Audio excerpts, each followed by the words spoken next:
खासदार पैशांनी किंवा अन्य कशा कारणाने जर पळून गेल्याचा तर आमदार पळतील असं काही नाही. आमदार हा उद्धव ठाकरेंवरती विश्वास ठेवणार आमदार हे सगळे आमचे विधानसभेचे आमदार आहेत ते उद्धव ठाकरेंचे पक्के विश्वासू आमदार आहेत. एकही आमदार फुटणार नाही.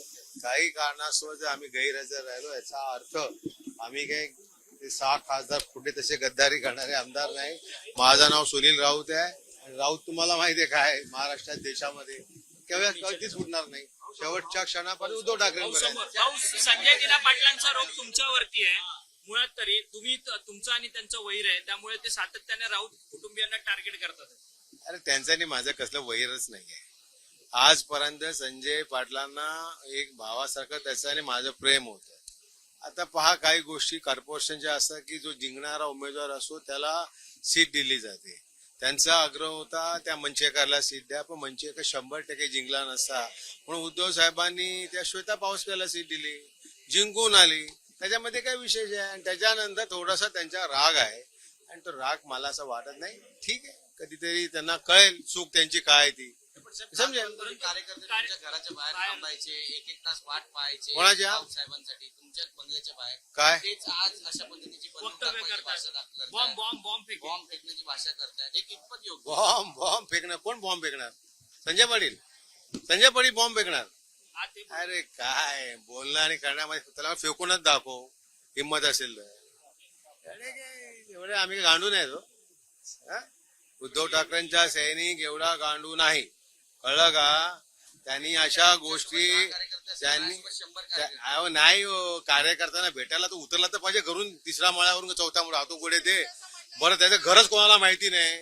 कोण म्हणतं भांडुपला राहतं, कोण म्हणतं मुलुंडला राहतं, कोण म्हणतं अन्य ठिकाणी राहतं. आधी घराचा पक्का पत्ता द्यायला सांगा. त्यांनी जास्त आवाज करू नये. जर माझं तोंड उघडलं तर संजय पाटलांना या भागामध्ये फिरणं कठीण. अशा सगळ्या क्लिप्स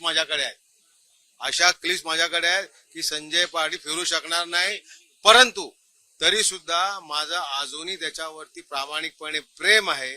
त्यामुळे त्यांनी या गोष्टी दादागिरीच्या आणि आमच्या विरोधातल्या गोष्टी करू नये.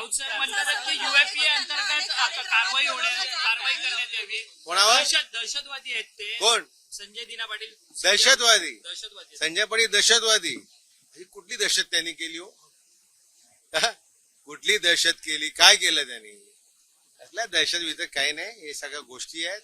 या फक्त आता ते घेऊन फिरतील 2-4 काय ते गाड्या कुठल्या तरी असतात ना त्या पोलिसांच्या त्याच्यासाठीच ते गेले असायत बहुतेक. ते म्हणते की मला पोलीस बंदोबस्त देऊ नका, पोलीस बंदोबस्त दिला तर मी मारू शकतो. त्यांना पोलीस बंदोबस्त पाहिजे होता म्हणूनच गेले.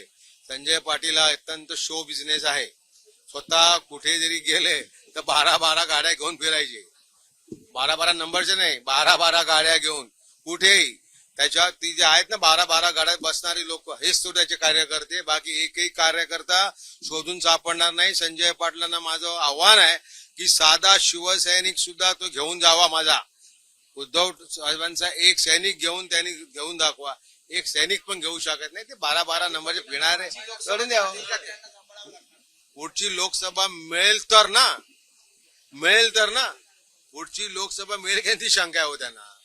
हे आता त्यांना काय म्हणतात त्यांना तोंडाला पानं पुजले बा देणार म्हणून. परंतु ही सीट अनेक वर्ष या सीटवर प्रमोद महाजन, सुब्रमण्यम स्वामी, जयवंतीबेन मेहता, किरीट सोमय्या, मनोज कोटक असे भारतीय जनता पार्टीची सीट आम्ही संजय पाटलांसाठी हिसकावून घेतली, जिंकून दिलं. त्यांनी गद्दारी केली. आता काय भारतीय जनता पार्टी सीट त्यांना सोडणार नाही. त्यामुळे त्यांनी आता ह्या सगळ्या अपेक्षा ठेवावी नाही की परत खासदार होय. 10 वर्ष घरी होते उद्धव साहेबांनी त्यांना आमच्या डोक्यावर मारून त्याला आम्ही खासदार केलं शिवसैनिकांनी. परंतु संजय दिना पाटील असा सामना रंग भांडूपमध्ये राजूल पाटील तुमच्या पक्षात आहे मग कसं काय मत? राजूल पाटील आमच्या पक्षात याचं कारण असं आहे की राजूल पाटीलला पक्ष सोडायचा असेल तर त्यांना 42 ते 43 नगरसेवक घेऊन जावे लागतील. त्यामुळे ती काही जाऊ शकत नाही. त्यामुळे तिला आमच्या पक्षात राहणंच गरजेचं आहे. आणि त्यामुळे ठीक आहे मन मारून राहील कसं पण राहील पण ते आमच्या बरोबर राहणे तिला आहे. पण पक्षाच्या बैठकांमध्ये त्यांना बोलवणार का? ते उद्धवजी ठरवतील. जिस तरीके से संजय राउत और संजय दीना पाटिल का जो वॉर है वो बार बार सामने आ रहा है। संजय राउत का कौन सा और नहीं है। संजय पाटिल ने जो स्टेटमेंट दिया है उस स्टेटमेंट को जवाब दिया है कि हम भी मजबूत है, हम भी स्ट्रांग है, ऐसी धमकी देने की बात करो मत। हम लोग भी आप किधर चाहे उधर आने के लिए तैयार है, हम फाइट करने के लिए तैयार है। तो वो बात करे नहीं, धमकी की बात हमको करे नहीं।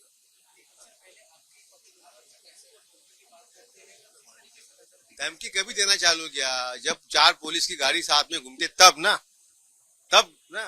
ऐसे डरने वाले हम लोग है ही नहीं। हम डरने वाले शिव सैनिक है ही नहीं। और सबको मालूम है राउत क्या नाम है, समझे। और संजय पाटिल ने भी ऐसी बात नहीं करना चाहिए। जिस थाली में खाना खाया है उस थाली में छेद नहीं करना चाहिए था, किया है। अब किया है तो जो कार्यकर्ता ने उनको बनाया उसके विरोध में एक भी वर्ड निकलना नहीं चाहिए। अब तुम गए ना, अब वहाँ सुखी रहो, आगे की सोचो कि खासदार कैसे बनेंगे। सुनील राऊत साहेब, संजय दीना पाटील म्हणतात की 2009 राजुल पाटिल जो है वो क्या आपके साथ कायम रहेगी? राजुल पाटिल के बीएमसी में उनको पद दिया गया, जिस तरीके से ये पद दिया गया कि आपको लगता है 2009 ला संजय राऊत संजय पाटीलला ओळखत नव्हते। संजय पाटलांचा राऊत कुटुंबाशी 1 रुपयाचा संबंध नव्हता। त्यामुळे आणि संजय राऊत तुम्हाला माहिती आहे किती कट्टर आणि किती प्रामाणिक आहे। असे चुकीचे धंदे संजय राऊत आयुष्यामध्ये करत नाही आणि करणार नाही। शिवसेना प्रमुख बाळासाहेब ठाकरेंचा ज्याच्यावरती एकदम पगडा आहे त्यांच्यावरती त्यांचा पूर्ण विश्वास आहे। तो माणूस कधी गद्दारी आणि चुकीचं काम करत नाही। आपको लगता है संजय दीना पाटिल बॉम्ब डालेंगे? वेपन्स लेके संजय दीना पाटलांचा राजुल पाटिल को हमारे साथ रहना ही पड़ेगा, क्योंकि उसको पार्टी छोड़ नहीं सकती। क्योंकि छोड़ना है तो उसको 42 नगर सेवक लेके जाना पड़ेगा, वो तो पॉसिबल है ही नहीं उसको। तो उसको किसी भी हालत में हमारे साथ ही रहना पड़ेगा। पण व्हिडिओ बॉम्ब कधी टाकणार तुम्ही संजय दीना पाटलांचा? तुम्हाला बॉम्ब टाकण्याची धमकी देताय? अरे काय बॉम्ब टाकणार, कसले कुठले दिवाळीचे बॉम्ब टाकणार की काय? दिवाळीचे बॉम्ब टाकणार असेल तर मी पाडून देतो त्याला। दिवाळीचे फटाके असतात ना ते पाडवतो, सोडून द्यावं बॉम्ब बिमच्या गोष्टी। व्हिडिओ बार बार उनकी तरफ से वेपन्स की बात हो रही है, कई लोगों का उन्होंने खून किया। तो आप FIR करो उनके ऊपर। जो आदमी बोलता है कि 5 जन को मैंने मारा है, मैं बॉम्ब से उड़ा दूंगा, तो उसके ऊपर मुंबई पुलिस कमिश्नर ने FIR लेके उनको अरेस्ट करना चाहिए। धन्यवाद। सुरक्षेची मागणी करणार आहात का? सुरक्षेची मागणी काही करणार आहात? सुरक्षेची मागणी मागणी काही करणार आहात? सुरक्षा गद्दारांना लागते। सुरक्षा निष्ठावंतांना सुरक्षेची गरज नाही। शिवसैनिक त्यांचं कवच कुंडल आहे।